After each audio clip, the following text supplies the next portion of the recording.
is harder than it's ever been. Because every kid watches TV and they watch the NBA or they watch Major League Baseball or they watch the NFL, whatever sport they watch, WNBA, it doesn't matter. And what they see is people just being really cool. So they think that's how they're going to act. And they haven't even figured out which foot to use as a pivot foot, and they're going to act like they're really good players. You see it all the time. You see it at every AAU tournament. You see it at every high school game. So recruiting kids that are like really upbeat and loving life and love the game and have this tremendous appreciation for when their teammates do something well, that's hard. That's hard. It's really hard. I'm the most animated coach that you've probably ever seen when my team's playing. I go watch my kids play. I don't say boo. I don't wave my arms. I don't try to coach my kids. With all due respect to most parents out there, I probably know more about basketball than most of them. Okay? But I sit in the stands and I don't say a word. There's two guys refereeing a fourth grade game on a Sunday morning. What can they possibly be making? $20 a game? Do you think they really care what fourth grade team wins? Do you really think that they like sat at home and said, I can't wait to officiate that game tomorrow because that one team, I can't wait to get that 10-year-old kid and embarrass them in front of people? Do you really think that's what they're doing?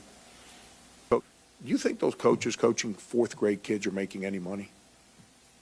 So there's someone that's giving of their personal time on a Sunday to help others people's children, yet we're going to have the adults in the stands yelling obscenities at the officials, criticizing every decision the coach makes, yelling at the kids like the kids, they know how to handle their coach over here and their parent over here yelling at them. Then we wonder why kids get confused, man, why kids rebel, why kids don't know how to listen. How can you listen when you got so many voices in your head at the same time? You know what life teaches you? Shut things off. And that's the part that's frustrating to me. It's if someone wants to be so animated, then go coach the team. Go run practices.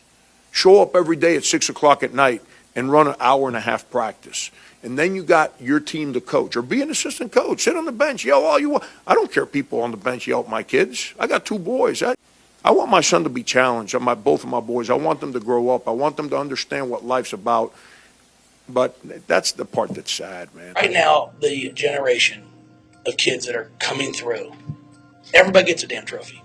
Okay? You finish last, you come home with a trophy. You kidding me? I mean, what's that teaching kids? It's okay to lose. Kids inherently want to be good teammates. I really believe that with all my heart. Most kids, when they're on a team, I guarantee you, go watch any 7-year-olds or 8-year-olds, they want to be good teammates. You watch them play. When they get a little bit older and they start having a little more success and then the parents get involved, they become not so great teammates because they're told a lot of times that you're not going to get anywhere unless you shine. It's not whether you win or lose. It's like the team that wins is the one that has the most fun. You know, that crap like that. You know, all this stuff where they give every kid a trophy and they don't keep score in Little League anymore. And unfortunately, it's our society. It's what we're building for. And it's not just in basketball, it's in life. You know, everybody thinks they should get a job. Everybody thinks they should get a good job. No, that's not the way it works. But unfortunately, that's what we are preparing for.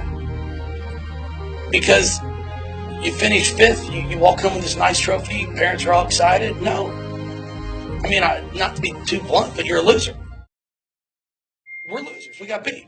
So you lost. There's a definition of success in 1934 when I was teaching at a high school in South Bend, Indiana, being a little bit disappointed and delusioned perhaps by the way parents of the youngsters in my English classes expected their youngsters to get an A or B. They thought a C was all right for the neighbor's children because the neighbor's children are all average. But they weren't satisfied with their own and would make the teacher feel that they had failed or the youngster had failed, and that's not right. The good Lord in His infinite wisdom didn't create us all equal as far as intelligence is concerned, any more than we're equal as far as size, appearance. Not everybody could earn an A or B, and I didn't like that way of judging. If you're not being honest with your players, if you're not giving them passion, then there is no love. That's phony. We put a huge premium on body language. And if your body language is bad, you will never get in the game. Ever. I don't care how good you are. It doesn't matter on our team. But I'd rather lose than watch kids play the way some kids play. I'd rather lose. And they're allowed to get away with just whatever. And they're always thinking about themselves. Me, me, me, me, me. I didn't score, so why should I be happy? I'm not getting enough minutes. Why should I be happy? That's the world that we live in today, unfortunately. And kids check the scoreboard sometimes because they're going to get yelled at by their parents if they don't score enough points. Don't get me started. So when I look at my team, they know this.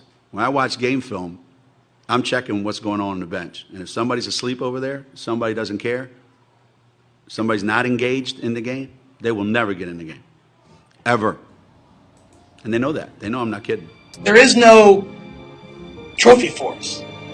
But unfortunately, the way these kids are brought up today, there is a trophy. Because nobody wants anybody to have hard feelings. Nobody wants to get their feelings hurt. Well, unfortunately, in the real world, I'm not sure how it is with your all's jobs. But with mine, if you lose enough, you get fired. When I talk to parents, I like to basically say, if you'd like to give your kids the gift of success, teach them how to fail. Okay, you can't go from beginner to expert without failing enough times. And so kids need to understand it's an integral part of being successful. It's an integral part of mastering something. And that failure really is feedback. It tells us what we did that didn't work, and it points us in the direction of what we need to do differently next time. It's the learning process. The learning process is you have to fail.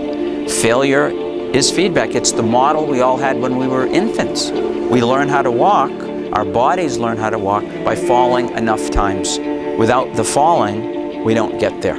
Probably one of the most loaded issues in youth sports, the playing time issue. And fair or unfair, it's a coach's prerogative to determine who plays and who gets the playing time. When we move away from rec sports, recreational sports, into competitive sports, it's the coach's prerogative. So probably the first piece of advice I have for parents is check your emotions at the door. It is incredibly evocative for parents to see their kids suffering. And there's no greater suffering in sports than when you have to sit on the bench. So it's very critical that when you're dealing with your child around this issue and anyone else, other parents, that you keep your emotions out of it. The alumni of various schools back in the 30s judged coaches and athletic teams. If you won them all, you were considered to be reasonably successful. Not completely, because I found out we had a number of years at UCLA where we didn't lose a game, but it seemed that we didn't win each individual game by the margin that some of our alumni had predicted, and quite frequently, I really felt that they had backed up their predictions in a more materialistic manner. But I was true back in the 30s, so I understood that. But I didn't like it. I didn't agree with it, and I wanted to come up with something that I hoped would make me a better teacher and give the youngsters under my supervision, whether it be in athletics or in the English classroom, something to which to aspire other than just a higher mark in the classroom or more points in some athletic contest. And I thought about that for quite a spell. I love to teach, and I enjoy poetry, and I dabble in it a bit, love it. And there are some things that help me, I think, be better than I would have been. I don't know what I ought to be and not what I should be, but I think I'm better than I would have been if I hadn't run across certain things. And one was just a little verse that said, no written word, no spoken plea can teach our youth what they should be, nor all the books on all the shelves is what the teachers are themselves. That made an impression on me, and I tried to use that more or less in my teaching, whether it be in sports or whether it be in the English classroom. About the same time that I ran across this one verse, I ran across another one that someone asked a lady teacher why she taught, and she, after some time, she said she wanted to think about that, and then she came up and said, they ask me why I teach, and I reply, where could I find such splendid company? There sits a statesman, strong, unbiased, wise, another later Webster, silver tongue. A doctor sits beside him whose quick steady hand may mend a bone or stem the lifeblood's flow. And there a builder, upward rise the arch of that church he builds, wherein that minister may speak the word of God and lead a stumbling soul to touch the Christ. And all about a gathering of teachers, farmers, merchants, laborers, those who work and vote and build and plan and pray into a great tomorrow. And I may say, I may not see the church or hear the word or eat the food their hands may grow, but yet again I may. And later I may say, I knew him once, and he was weak or strong or bold or proud or gay. I knew him once, but then he was a boy. They ask me why I teach, and I reply, where could I find such splendid company?